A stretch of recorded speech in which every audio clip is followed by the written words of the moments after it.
You sit down to play, everything feels great for about 20 seconds, then suddenly it just falls apart. Your left heel twitches, your rebound dies, and it feels like your feet forget how to work together.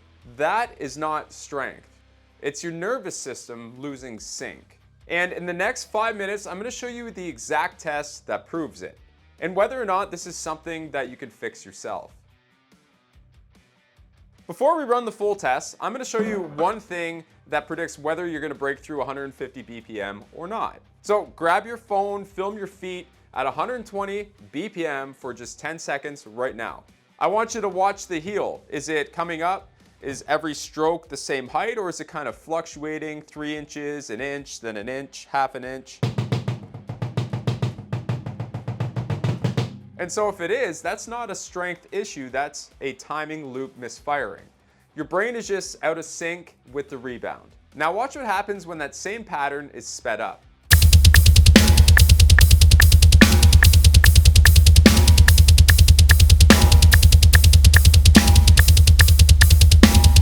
And this one pattern shows up in about 90% of the drummers I coach. And most never catch it because they don't film their feet. So if your heel does this, you don't need more exercises. You need to retrain your timing loop. And that's exactly what this diagnostic test reveals across 3 speeds. And so if you're still watching, I know you're not a casual drummer or player, and a lot of drummers click away right here because they just don't want to see and hear the truth. In test 1, it starts right now. So let's find out if your technique can actually hold up. What I want you to do is play alternating 16th notes for 30 seconds at 120 BPM. Just like this.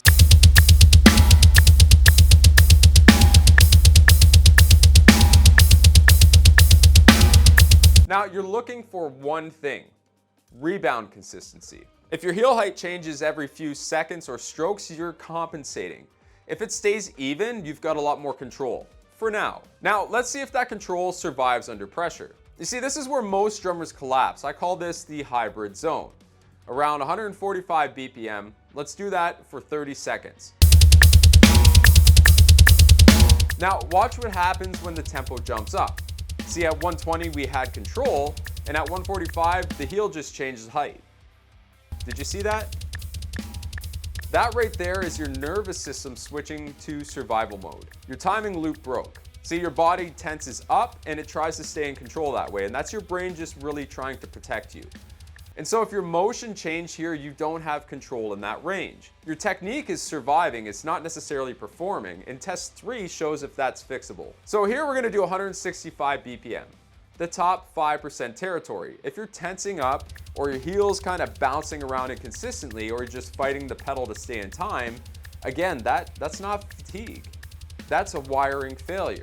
And your nervous system isn't firing in rhythm with the rebound. So it's not a matter of being in shape, it's a matter of being in sync. And the good news is, well, of course, that can be retrained if you know how. So here's what the results mean. If you failed test 1 only, you've got a simple technique issue. And it's fixable, and I've got a free guide down in the description below. If you failed test 2, you need structured training. Right? The timing loop breaks under pressure, and that's what I build inside my coaching. If you failed test 3, that's a wiring problem, not a practice problem. Typically, you need expert rewiring, not just more reps. And so by now, you've probably seen your issue, and now you're not guessing at what it is. And that's your signal breaking down, not your strength behind the drum kit. So if you pass test 1, go grab that free guide below and fix those compensations with your footwork today. If you hit the wall at 145 or at 165, I've got limited coaching spots, the link's in the description. And if you want to understand why your double bass drumming collapsed in mid-tempo, just watch this next video here. It's going to break down that hybrid zone you just tested out, and I'll show you how to fix it step by step. You'll see me there.